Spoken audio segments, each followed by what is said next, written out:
Kita bersyukur buat hari yang indah ini kita bisa berkumpul di persiapan-persiapan menjelang penyaliban Yesus Kristus. Hari Jumat kita akan masuk ke dalam Paskah, yaitu di mana Yesus disalibkan. Namun itu telah terjadi 2000 tahun yang lalu. Kita akan selalu berbicara tentang penyaliban Yesus Kristus kapan saja dia mau, tidak mesti hari Paskah saja. Karena seperti firman Tuhan minggu kemarin, kita harus mengingat tentang salib Kristus. Karena walaupun kejadiannya 2000 tahun yang lalu, kita mengingat korban Kristus itu akan mempertahankan kita, mempertahankan hidup kita, kesadaran kita, dan menghubungkannya kepada kehidupan yang akan datang. Nah, karena itu Bapak Ibu, mari kita lihat ada satu ayat firman Tuhan yang menurut saya ini jarang diberitakan, namun ini sungguh sebuah kisah yang sangat membahagiakan bagi seorang prajurit dikala Yesus disalibkan. Markus 15 ayat 39. Mari kita baca bersama-sama. Waktu 23 ya. Waktu kepala pasukan yang berdiri berhadapan dengan dia melihat matinya demikian, berkatalah ia, sungguh orang ini adalah anak Allah. Sekali lagi 23 ya. Waktu kepala pasukan yang berdiri berhadapan dengan dia melihat matinya demikian, berkatalah ia, sungguh orang ini adalah anak Allah. Haleluya. Jadi kepala pasukan ini berhadapan dengan Yesus di kayu salib, dan dia melihat matinya demikian. Nah, ternyata kematiannya ini kematian yang tidak umum. Berkatalah ia, sungguh orang ini adalah anak Allah. Di dalam perjanjian baru, tidak banyak orang yang bisa punya penyingkapan tentang siapa Yesus. Tidak semua orang. Orang tertentu. Salah satunya si Petrus. Menurut kamu siapakah aku? Yesus berkata, engkaulah Mesias, anak Allah. Lalu Yesus berkata, Petrus, bukan kamu yang memberitahukan itu padamu, bukan kamu yang punya pikiran sehingga muncul pemahaman itu, tapi Bapa yang memberitahukannya kepadamu. Jadi pengakuan seseorang terhadap Yesus sebagai anak Allah ini sesuatu yang luar biasa. Ini sesuatu yang luar biasa. Dan saudara-saudara, di sepanjang Alkitab, bahkan nanti tulisan-tulisan Rasul Paulus, antikristus itu adalah orang yang tidak mengaku Yesus sebagai anak Allah. Jadi ketika ada orang mengaku Yesus sebagai anak Allah, itu satu hal yang ajaib. Sementara ini kepala pasukan ini bukanlah orang Yahudi. Dia orang kafir. Orang Yahudi saja menolak Yesus.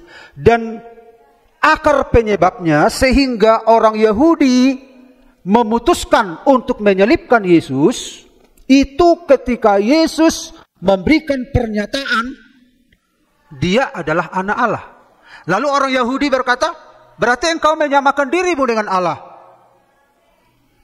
Mulai saat itu orang Yahudi berencana menyalibkan Yesus. Jadi dasar awal atau akar penyebab utama orang Yahudi, ahli Taurat, orang Farisi menyalibkan Yesus adalah karena pengakuan Yesus adalah anak Allah. Nah, karena itu Bapak Ibu, istilah anak Allah ini sangat penting. Mari kita lihat Bapak Ibu, inilah pengakuan dari kepala pasukan Romawi. Sungguh orang ini adalah anak Allah. Sementara kepada ahli Taurat yang menekuni Alkitab, yang menekuni firman Tuhan, yang menunggu kedatangan Mesias, ahli Taurat, orang Farisi, dan seluruh orang Yahudi, tidak ada penyingkapan tentang Yesus itu anak Allah. Maka malah Yesus itu disebut orang yang dirasuk setan. Yesus itu disebut orang gila. Nah, Yesus itu disebut anak dari Yusuf. Anak, dia manusia dan saudara-saudaranya ada di sini katanya. Jadi ketika seseorang punya pewahyuan tentang siapa Yesus, itu adalah kasih karunia. Itu adalah anugerah. Itu membutuhkan sebuah jamahan Tuhan. Nah, karena itu Bapak Ibu, mari kita nanti lihat evaluasi diri kita. Benar enggak Yesus itu adalah anak Allah? Kenapa dia disebut anak Allah? Karena dia berasal dari Bapa. Tidak ada sebutan lain sedekat anak Allah. Tidak ada sebutan lain. Jadi kalau disebut anak Allah berarti dia satu dalam istilah sekarang satu gen begitu. Tidak ada, kalau disebut tulangnya Allah kan jauh. Kalau disebut nemburunya Allah jauh. Nah kalau disebut anak Allah berarti dia itu satu gitu. Dan Yesus ini adalah firman. Kalau disebut anak Allah bukan berarti seperti kita. Oh, dia Bapa sebagai suami, ibunya mana? Itu yang seringkali dipertentangkan oleh agama lain. Oh, Yesus itu adalah anak. Dan Bapa, Allah itu Bapa, suami.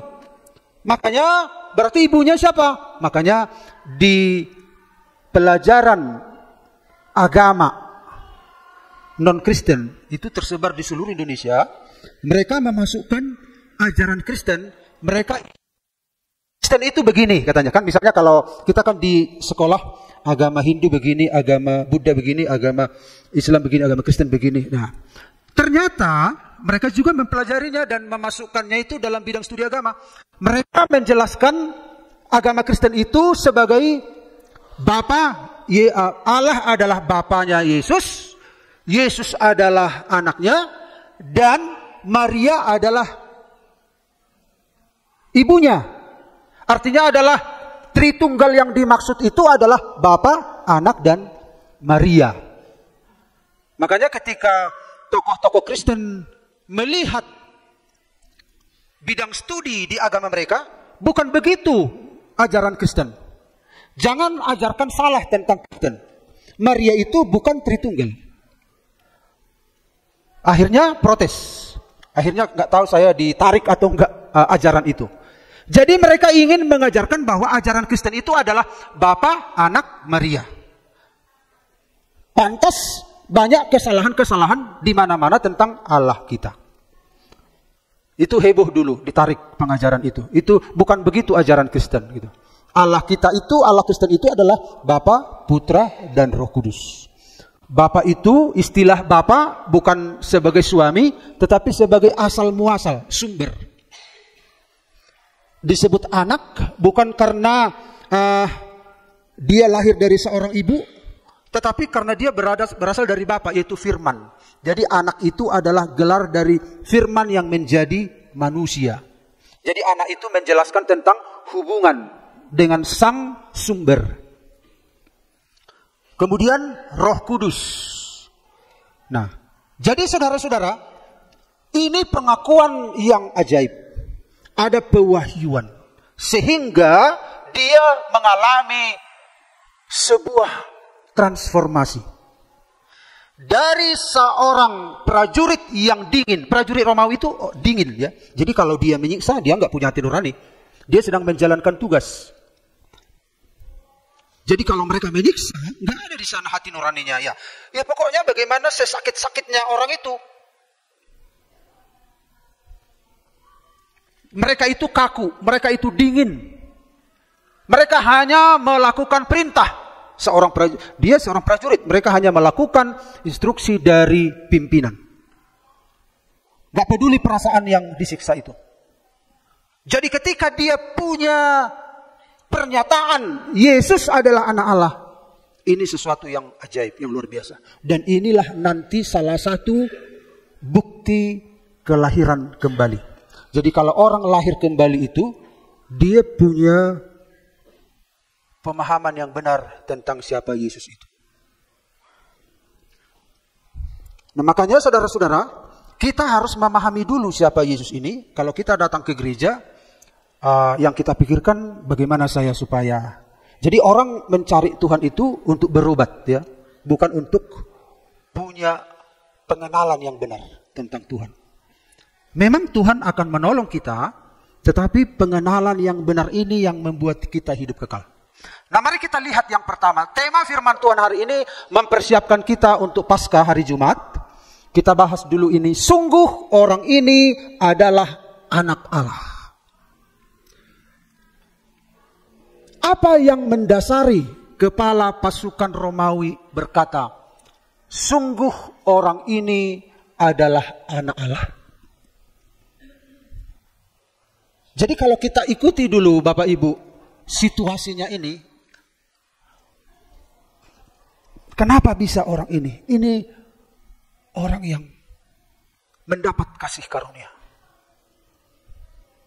Jadi pengenalan kita harus seperti ini awalnya. Ini orang yang berbahagia ini. Sangat berbahagia. Nah, apa yang mendasari? Yang pertama kita lihat Bapak Ibu, kematian Yesus itu tidak lazim. Itu pertama yang saudara-saudara mendorong dia, menggiring dia kepada pengenalan akan Tuhan.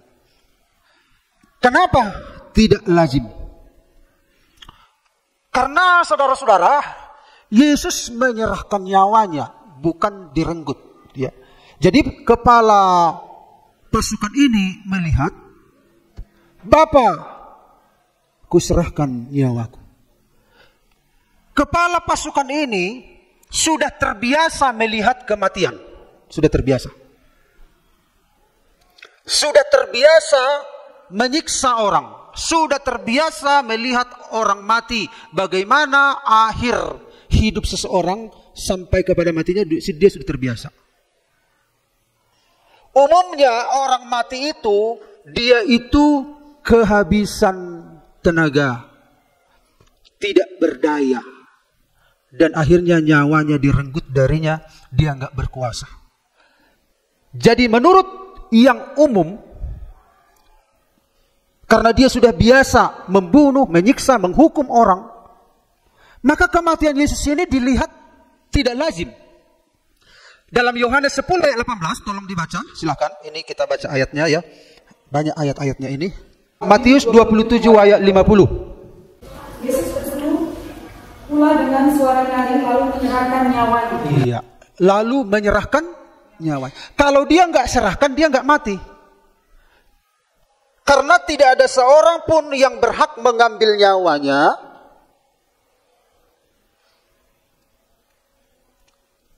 Dia yang berkuasa menyerahkan dan mempertahankan. Kalau kita kan kalau mati, maunya kita kan hidup kan. Walaupun kita sekarat, aku nggak mau mati, aku nggak mau mati. Itu umumnya kita nggak berkuasa atas nyawa kita. Tidak seorang pun, dalam pengkhotbah dikatakan, tidak seorang pun yang berkuasa menahan angin. Dan tidak ada seorang pun berkuasa atas hari kematian. Angin di situ artinya nafas, kehidupan. Tidak ada seorang pun yang bisa menahan. Bapak Ibu tahan nggak bisa. Tuhan yang mengambil. Karena nyawa itu diberikan kepada kita. Tetapi khusus tentang Yesus disaksikan oleh kepala pasukan ini. Lalu berserulah Yesus dengan suara nyaring dan menyerahkan nyawanya. Kuserahkan nyawaku kepadamu. Jadi bukan karena penderitaan itu dia terpaksa akhirnya nyawanya direnggut, enggak. Jadi kematian itu terjadi karena ketidaklayakan tubuh didiami oleh nyawa itu. Jadi kalau didefinisikan, apa artinya mati? Nah, ini definisi bebas ya Bapak Ibu. Apa artinya mati? Mati adalah ketidakpantasan tubuh didiami oleh roh. Nah, gitu. Jadi kalau misalnya tubuh Yesus sudah luka, nggak pantas lagi, organ-organ tubuhnya sudah rusak di dalam, disiksa, dianiaya. Roh itu kan tinggal dalam hidup kita karena ada instrumen yang memungkinkan itu bisa ada dalam hidup kita. Nah kalau nggak pantas lagi, maka roh itu akan diambil. Sementara Yesus walaupun babak belur, hancur-hancuran, dia yang berkuasa atas nyawanya. Makanya kepala prajurit ini berkata, ini kematian yang tidak lazim. Biasanya orang itu mati puncak di puncak kelemahannya. Sementara Yesus, dia tidak kehabisan. Dia tidak dalam kelemahan. Malah dia yang menyerahkan nyawanya. Makanya nanti kebangkitannya itu, siapa yang membangkitkan Yesus? Alkitab mengatakan Allah membangkitkan dia. Siapa yang membangkitkan Yesus? Jika roh dia yang membangkitkan Kristus dari antara orang mati ada pada kamu, kamu pun akan dibangkitkan katanya. Berarti Roh Kudus yang membangkitkan. Siapakah yang membangkitkan Yesus? Ya dia sendiri. Karena dia adalah Allah yang menjadi manusia. Robohkanlah bait ini. Dalam 3 hari aku akan membangunnya. Artinya adalah yang dimaksud adalah tubuhnya yang akan mati, tetapi dia akan bangkit. Aku akan membangunnya. Dia yang membangkitkan diri. Jadi ini bedanya. Jadi kepala prajurit ini melihat ini ganjil, ini aneh, ini berbeda dari manusia biasa. Tadinya dia menyiksa sesuka hatinya, tapi di hadapan Yesus dia punya sebuah pencerahan. Lalu yang kedua, yang berikut kita lihat, Yesus mati bukan karena dosanya. 2 Korintus 5:21 silakan. Yesus mati bukan karena dosanya. Kalau manusia mati karena dosanya, karena kesalahannya. Ada 2 orang yang disalibkan di sebelah kiri dan sebelah kanan. Wajar mati. Karena kesalahannya, karena dosanya, disiksa, dibunuh. Tetapi Yesus aneh. Kok dia mau mati demi orang lain, padahal dia tidak bersalah.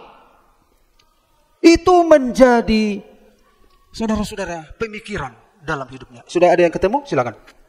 2 Korintus 5 ayat 21. Dia yang tidak mengenal dosa telah dibuatnya menjadi dosa karena kita, supaya dalam dia kita dibenarkan oleh Allah. Iya, jadi Yesus mati bukan karena kesalahannya. Itu disaksikan oleh kepala pasukan. Pada waktu Yesus mau disiksa di hadapan Herodes, dia berkata, pilih padamu hari ini, mana yang mau dibebaskan, Barabas atau Yesus? Mereka memilih Barabas, padahal mereka tahu Barabas itu adalah penjahat ulung. Sementara Pilatus melihat Yesus, dia periksa nggak ada kesalahannya, makanya dia cuci tangan. Udahlah, saya nggak ada tahu kesalahannya ini. Dan kepala prajurit ini menyaksikan semua kronologi dari saat ditangkap, disiksa, sampai di kayu salib. Dia lihat semua, dia renungkan. Yesus mati bukan karena dosanya. Kemudian kita lihat Bapak Ibu, Yesus mati dengan penderitaan yang menyeluruh. Kalau kita lihat Matius 27 sampai 50, kita gak usah baca karena begitu panjang. Luar dalam. Itu kematian yang tidak lazim yang dialami. Mungkin ada orang Bapak Ibu lihat, oh ada kok kutonton di apalagi kalau di film-film kan, wah luar biasa. penderitaan. Kalau kami cerita semalam di rumah dan Pak Utabar, ternyata orang Jepang itu menyiksa luar biasa. Ya. Penjaranya pun penjara. Kalau memenjarakan seseorang itu ada di dalam sebuah gua. Begitu. Kalau penjara 3x3 kan masih bisa jalan, masih bisa bergerak. Kalau ini, di situ dia di lubang itu. Ada juga penjara, berdiri tidak bisa, duduk nggak bisa. Wah, itu penjara yang sangat menyiksa. Bagaimana keadaan? Duduk nggak bisa, berdiri nggak bisa. Jadi kalau di penjara 2x2 kan masih bisa. Waktu Stephen kos, waduh kosku 2x2. Gak bisa, udah masuk barang, untuk selonjor saja susah. Menderita sekali. Tapi penjara ini, ala Jepang ini menyakitkan. Oke lah, kita sebut penderitaannya. Oke lah, bisa mengimbangi Yesus. Tetapi Yesus itu mati bukan karena dosanya. Di situ apanya? Manusia kan ya menderita, wajar menderita, entah disiksa Jepang kah, entah apa. Paling yang diperjuangkan adalah bangsanya. Dan manusia semua ada di bawah kuasa dosa. Akibat dosa adalah kematian. Tetapi Yesus bukan karena dosanya, dan Yesus menyerahkan nyawanya, bukan diambil. Ini kematian tidak lazim. Apakah kita menyadarinya? Itu yang sedang kita pelajari di poin yang pertama ini. Apakah kita menyadari untuk apa dia lakukan itu semuanya? Bukan untuk dia, untuk saudara dan saya. Amin. Untuk saudara dan saya. Ini mengguncang jiwa dari prajurit ini. Sehingga pada akhirnya nanti muncul, sungguh dia ini adalah anak Allah. Lalu yang berikut kita lihat Bapak Ibu. Apa dasar kepala pasukan ini memberikan pernyataan sungguh orang ini adalah anak Allah? Alasan yang kedua adalah fenomena dahsyat yang menggentarkan. Jadi kalau kita lihat Bapak Ibu, fenomena dahsyat yang menggentarkan itu yaitu kegelapan meliputi seluruh negeri. Matius 27 ayat 45, silakan. Matius 27 ayat 45.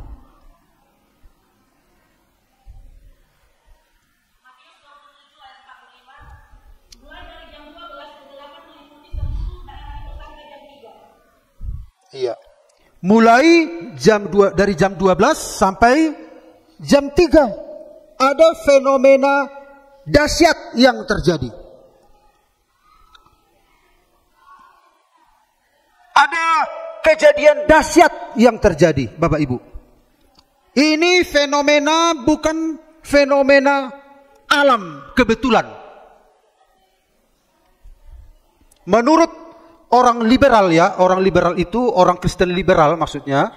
Liberal itu adalah orang mengutamakan akal, mengutamakan pengetahuan. Ini kebetulan. Jadi di kalangan Kristen banyak yang berpikir seperti ini ya. Jadi mereka nggak percaya keajaiban. Mereka tidak percaya mujizat.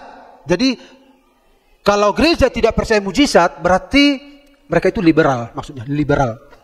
Itu mengandalkan logika. Harus masuk akal. Nah, misalnya kita lihat Bapak Ibu tentang apa yang dipahami oleh orang liberal ini. Misalnya 10 tulah di Mesir. Jadi orang Kristen yang liberal ini mengatakan bahwa itu sebuah bencana alam. Misalnya begini Bapak Ibu ya.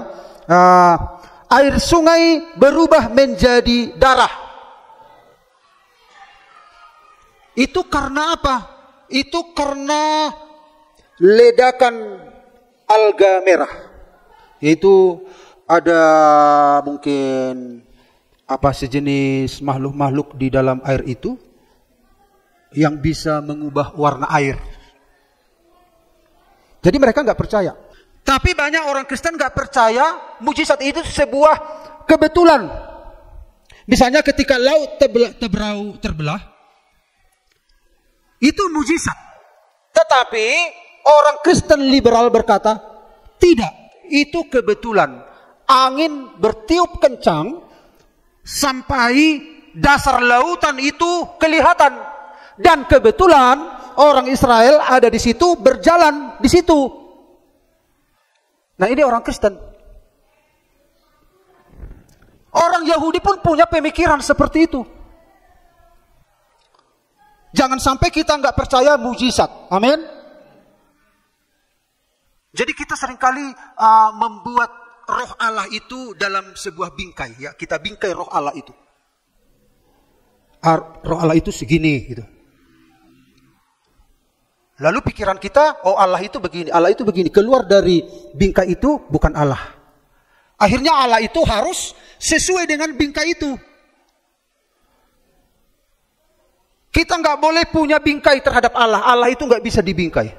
Allah itu ajaib, Allah itu dahsyat. Dia bisa melakukan apapun. Itulah yang sedang kita dengarkan setiap hari, setiap minggu.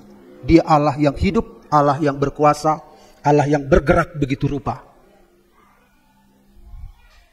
Kadangkala ketika kita ikut Tuhan, kita ingin bertumbuh secara rohani, kita akhirnya mengkristal. Tahu Bapak Ibu mengkristal? Karena kita sudah merasa kita sudah dewasa rohani, akhirnya tanpa kita sadari, kita mengkristal kedewasaan kita, akhirnya menjadi beku, akhirnya terbatas. Kita mengkondisikan diri kita dewasa rohani itu begini, begini. Akhirnya tanpa kita sadari Allah itu kita batasi. Kita membuat bingkai kedewasaan rohani itu begini. Ikut Tuhan itu begini, begini, begini. Boleh juga demikian, tetapi jangan sampai mengkristal, membeku artinya. Tetapi biarkan Yesus hidup dalam kita. Biarkan dia Yesus itu hidup dalam kita, mengubah hidup kita sambil berjalan mengikut Tuhan. Dan target kita itu hidup seperti Yesus. Dan di dalam pikiran kita nggak boleh berkata, aku sudah dewasa. Akhirnya kalau pikiran itu sudah berkata, aku sudah dewasa, akhirnya dia mengkristal. Akhirnya dia terbingkai sendiri. Akhirnya dia tidak bisa mencapai target. Makanya Yesus berkata, tinggallah di dalam aku. Akhirnya kehidupan Kristus itu yang menyegarkan kita. Kehidupan Yesus itu yang menyingkirkan bingkai-bingkai itu. Konsep-konsep yang kaku itu. Hidup dengan Tuhan. Makanya kalau kita hidup dengan Tuhan, banyak petualangan-petualangan yang menggairahkan. Yang menyegarkan. Karena Allah itu Allah yang tidak terbatas. Allah yang hidup. Allah yang tidak mau tinggal di dalam buatan tangan manusia. Salomo mencoba membangun rumah Allah. Tetapi bagaimana mungkin Allah sang pencipta bisa diam di sini sementara dia mendiami segala sesuatu. Izinkan Tuhan bekerja dalam hidup saudara. Pikiran kita ini terbatas. Hidup kita terbatas. Kaum liberal ini, saudara-saudara, melihat ketika Yesus berjalan di atas air, mereka ini berkata, itu adalah ilusi optik akibat kabut atau gelombang. Tapi sebenarnya Yesus itu berjalan di daratan. Tetapi murid-murid melihat kalau gelombang itu kan begini kan. Orang yang di pantai itu kan seolah-olah terlihat ada di tengah danau. Sebenarnya dia di pantai. Itu orang Kristen yang mengatakan itu. Jadi tidak semua orang Kristen percaya mujizat. Percaya keajaiban. Harus masuk akal. Itu yang disebut dengan liberal. Belum liberal di luar Kristen. Ini di dalam Kristen. Jadi orang Yahudi itu banyak liberal.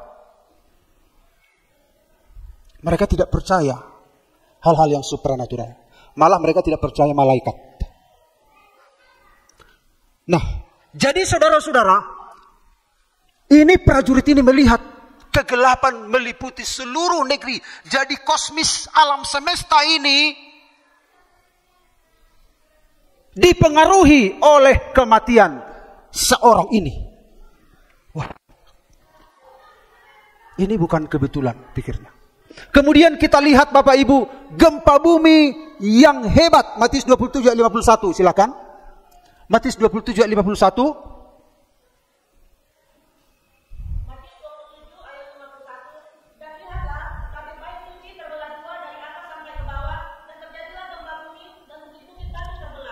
gempa bumi. Kalau kita tonton di film kan, wah ini apa? Goyang semuanya. Ini perenungan membuat prajurit ini, membuat kepala pasukan ini bergejolak. Dia ikuti semua kronologinya ini. Aneh. Orang ini siapa ini? Gitu. Siapa orang ini? Awalnya dia masih bertanya-tanya, siapa orang ini? Terjadi gempa bumi. Bukan sebuah kejadian yang lumrah.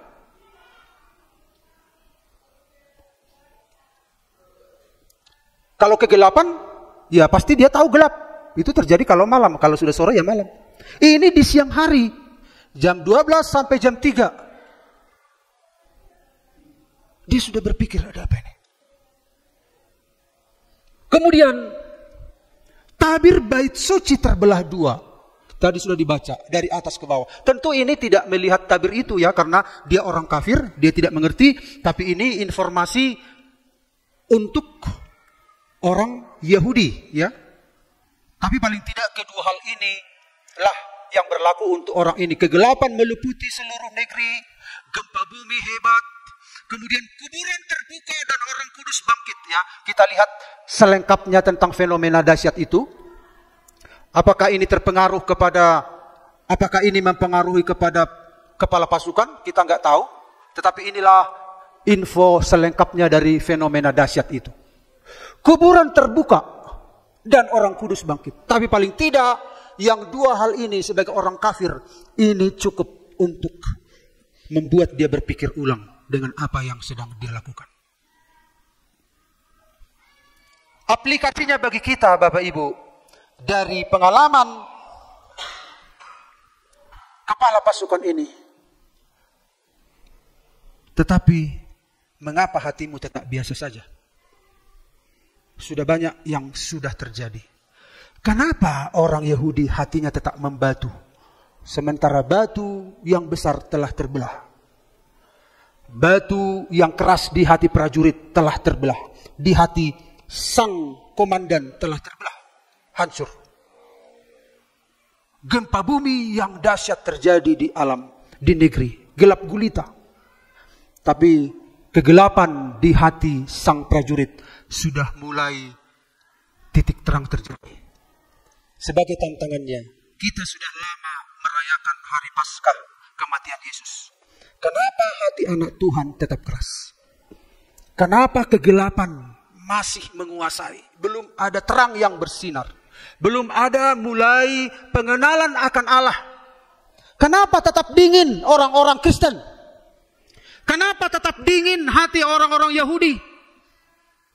Seperti dinginnya hati orang Yahudi, seperti kerasnya hati orang Yahudi, begitulah hati orang Kristen walaupun banyak mengalami merayakan perayaan Paskah. Mengapa tidak ada perubahan?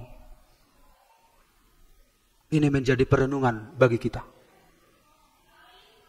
Kenapa orang ini berbahagia? Saya merenungkan ini sangat berbahagia. Dan yang terakhir kita lihat Bapak Ibu, transformasi rohani. Transformasi rohani. Transformasinya apa? Sungguh orang ini adalah anak Allah.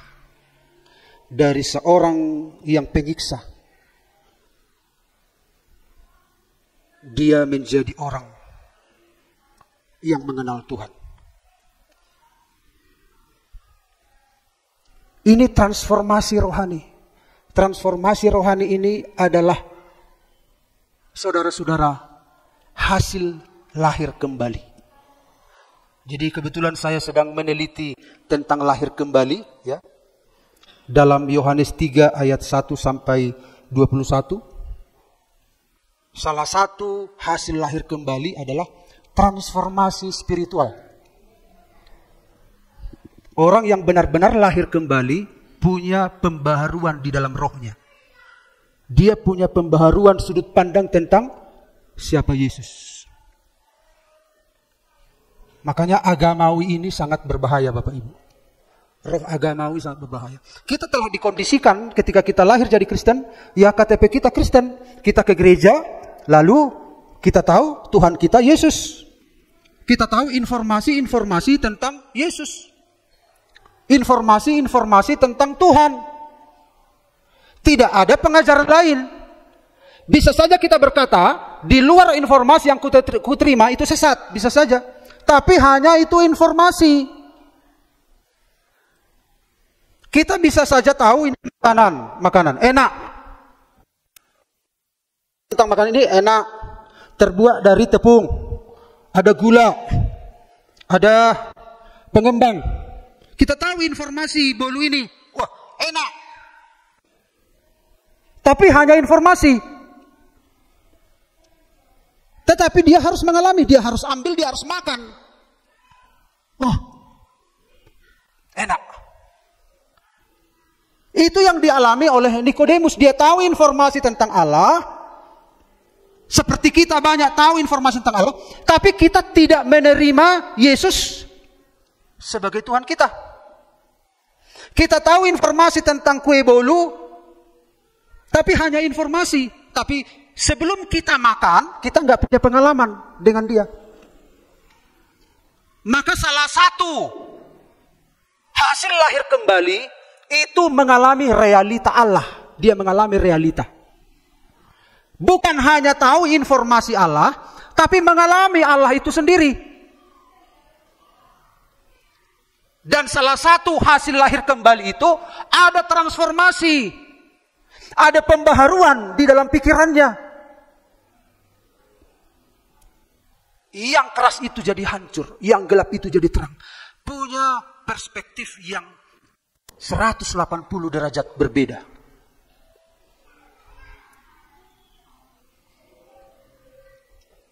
Ini luar biasa Bapak Ibu.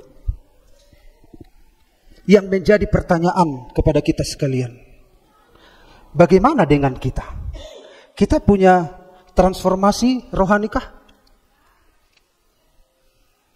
Kita mengalami realita Allahkah dalam hidup kita? Kalau masalah pengetahuan bisa-bisa saja, namanya pun informasi tentang Allah. Mungkin kita berdebat dengan orang lain, bisa saja. Ahli, Bapak Ibu lihat di YouTube, ahli semua ayat-ayat. Tapi persoalannya dia alami nggak realita Allah itu? Ada nggak transformasi dalam cara berpikirnya? Ini yang dialami oleh. Tidak semua orang dalam perjanjian baru punya statement seperti statementnya. Kalau bukan Tuhan yang bekerja. Dan pengakuannya sama seperti pengakuan Petrus. Engkaulah Mesias, anak Allah. Memang kisah selanjutnya nggak dijelaskan apa selanjutnya kelanjutan kehidupan orang ini. Menurut sejarah gereja, dia menjadi Kristen. Tapi bukan berdasarkan kitab. Tapi ada sejarah gereja, dia menjadi seorang Kristen. Ada titik balik dalam kehidupannya. Pentingnya transformasi rohani sebagai jalan menuju pengakuan Yesus sebagai anak Allah. Pengakuan identitas sejati siapa Yesus. Yang berikut itu pintu masuk kepada hubungan dengan Bapa. Kemudian pengakuan terhadap otoritas dan kedaulatan Kristus. Pusat Injil dan kesaksian Rasul. Itu dasar keselamatan. Dan terakhir, penentu posisi kekal manusia. Pentingnya kita mengalami transformasi. Mengalami realita Allah dalam hidup kita. Seorang kafir, seorang prajurit yang bias, yang punya hati nurani yang tebal. Yang tidak bisa ditembus. Yang tidak ada belas kasihan. Yang hanya dikomando oleh kaisar. Tetapi sekarang dia dikomando oleh raja di atas segala raja. Hati yang membatu itu jadi pecah. Dia mengalami terang dalam hidupnya. Makanya saya katakan orang ini berbahagia. Di antara banyaknya prajurit. Di antara banyaknya orang Yahudi, ahli Taurat, orang Farisi. Yang tahu informasi tentang Allah. Tetapi sang prajurit adalah orang paling bahagia. Akhirnya dia tertunduk. Dalam kegagahannya itu. Dia menyanjung. Dia menyembah. Orang ini adalah anak Allah. Pernah gak kita menyembah Allah dalam keadaan seperti itu? Penuh kerendahan. Penuh keagungan. Menyadari sepenuhnya siapa Yesus Kristus itu. Betapa besar kemurahan Allah bagi orang ini. Bagi kita pun besar kemurahan Allah. Amin. Pemain musik silakan datang ke depan. Sangat berbahagia kepala pasukan ini, dia punya pengenalan yang luar biasa. Tuhan membaharui hati dan pikirannya. Segala kekerasan dipecahkan di dalam hatinya seperti gempa bumi yang memecahkan batu-batu. Dan tabir bait Allah terbelah dua, artinya dia bisa mengakses Allah lewat pribadi Yesus Kristus. Dia bisa mengenal Allah lewat Yesus. Tabir itu adalah Yesus Kristus, tubuh Kristus. Dia melihat Allah lewat Yesus Kristus. Mari kita nyanyikan nyanyian ini.